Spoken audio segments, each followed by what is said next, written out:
Many people seriously believe that a race of red-haired giants once walked the plains of North America. This would normally sound like a ridiculous myth, but recent discoveries have shown that it could be true. You may not believe it, but there is a lot of recent research that tells us that giants may have walked North America. Re-haired giants. The Pewit, a race of Native Americans who settled in Nevada around 1,000 years ago, had a peculiar belief that would shock today's men. They believed in a race of giants and called them Siteka. In legends about these giants, we hear them being described as a race of red-haired barbaric monsters who inflicted pain and hardship on anyone they deem fit. In the Pewit language, Siteka roughly translates to tule eaters. Tule is a fibrous water plant, and the legends of the Pewit people say that these giants crossed onto the Americans through a raft made by these water plants. It's hard to verify how true this is given the nature of oral history, and many researchers generally ignore the fantastic tales of the Pewit. Well, they used to ignore it. That was before a shocking discovery in 1911 changed their minds. The Lovelock Caves are home to extensive deposits of guano, and this made the area extremely commercially viable. In the early 20th century, a bunch of miners went into the caves and started excavating the precious resource. After they excavated the top layer, the bottom of the cave was clear to see. They found thousands of artifacts, and some of those artifacts were unusual. They found mummies that measured up to 10 feet in height, and a giant handprint embedded on a boulder in the mountains. They also found that the caves had been inhabited by people since at least 1500 BC, with thousands of artifacts that were evidence of a thriving culture. These discoveries drove scientific interest in the area, and researchers started excavating sites around the area to see what they could find. That's when they found two giant skeletons buried in a dry lake bed close to Lovelock. One of the skeletons was 8.5 feet tall, and the second stood at 10 feet tall. The extraordinary thing about these skeletons is that they were found with red hair. And the Pewit legends claim that the Siteka that terrorized them also had red hair. Of course, these discoveries confused the scientific community. Many called it a nothing burger and argued that the discovery of the mummies and skeleton was merely a coincidence. After all, the tallest man in the world today is 2 feet tall, so it's possible for people to grow that tall. But if that's true, why were both skeletons found together? Could it be that they belonged to the same race? The fact that they all had red hair, just as the Pewit legends say they would, is also disturbing. Does this mean that legends really lived in Nevada? For some, this is definite evidence that giants once walked amongst us. And for others, it's nothing but an elaborate hoax. What do you think? Rowan Oak Colony Controversy. The mystery of Lovelock isn't the only shocking mystery that the Americas have to offer. In 1585, Walter Raleigh decided to found the first permanent English settlement in America. The colony, which was named Roanoke County, was founded in 1585 and was resupplied by people in 1587. By 1590, when an explorer and one of the founding members of the colony named James White returned to the island, it was abandoned. There were no dead bodies, no sign of battle or starvation. Nothing. Everyone had vanished into thin air, never to be seen again. The settlement was reinforced, but no one was there. Everyone had left. The cryptic word Croatoan was found carved into the palisade, and that was all that was left of the 121 members of the colony. To this very day, no one knows where they went to or what happened to them.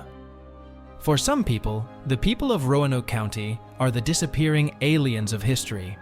There are many theories about what happened to these 121 men, women, and children.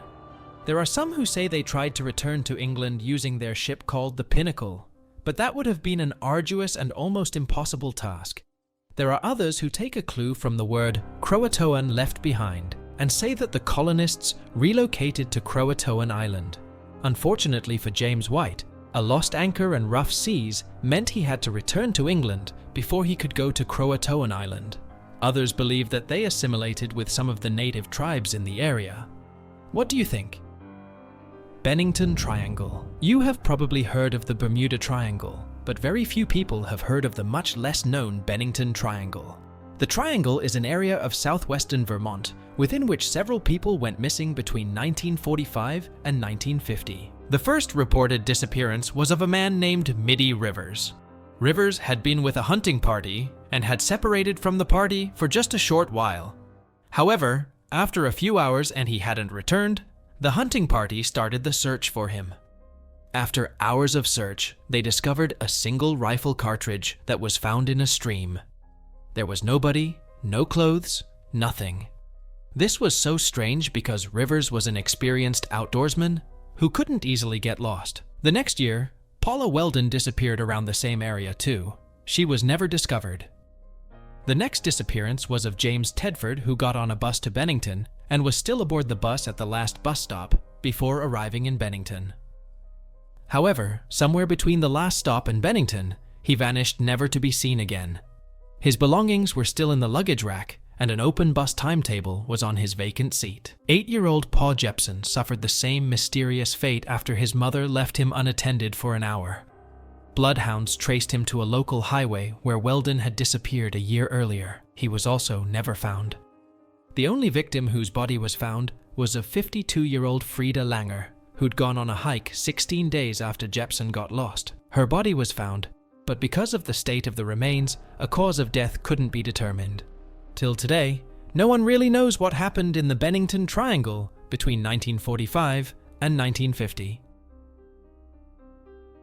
Rendlesham Forest Incident. At around 3 a.m. on December 26, 1980, a security patrol near the east gate of RAF Woodbridge saw lights descending into nearby Rendlesham Forest. Upon entering the forest to investigate the source of the lights, the security personnel saw a glowing object that was metallic in appearance with colored lights. As they attempted to approach the object, it began to move through the trees, scaring animals away and whipping them up into a sort of frenzy. The police were later called, and the next morning, they found 3 small impressions on the ground in a triangular pattern, as well as burn marks and broken branches on nearby trees. It was clear that something had happened, but no one was sure what exactly it was. On the 28th of December, the Deputy Base Commander, Charles Holt, visited the scene and took radiation readings in the Triangle of Depressions and in the surrounding area using an AN-PDR-27, a standard US military radiation survey meter. Although they recorded 0.07 milliroentgens per hour, in other regions they detected 0.03 to 0.04 milliroentgens per hour, around the background level. They also discovered a burst of radiation about half a mile away from the landing site. It was during this investigation that a flashing light was seen across the field to the east, almost in line with a farmhouse, as the witnesses had seen on the first night. The Orford Ness Lighthouse is visible further to the east in the same line of sight. Later, according to Holt's memo, 3 star-like lights were seen in the sky, 2 to the north and 1 to the south, about 10 degrees above the horizon. Holt said that the brightest of these hovered for 2 to 3 hours and seemed to beam down a stream of light from time to time. Till today, no one really knows what happened during the Rendlesham Forest Incident. What do you think happened? The WOW signal. On August 15, 1977, the Ohio State University Big Ear Radio Telescope received a very strong narrowband radio signal. The signal appeared to come from the direction of the constellation Sagittarius and bore the expected hallmarks of extraterrestrial origin. The Big Ear Radio Telescope had been established for exactly this reason. It was a receiver to get potential communication from intelligent alien life. Jerry Amon discovered the signal a few days after it was received, and he was so impressed and shocked by it that he circled the computer printout and wrote WOW beside it. That's how the signal was named the WOW signal. The entire signal lasted for just 72 seconds, but it hasn't been detected since, despite many attempts by Amon and others to repeat it. For the last 46 years, an army of researchers has worked on the question of the source of the radio signal, but none of them have been able to decipher what it means and where it is coming from. What do you think? Do you think the radio signal is earthly in origin or extraterrestrial? There are still hundreds of ancient wonders, mystery stories we are willing to uncover on Mystery Unity. If you enjoyed this video, subscribe so you don't miss them. See you in the next video.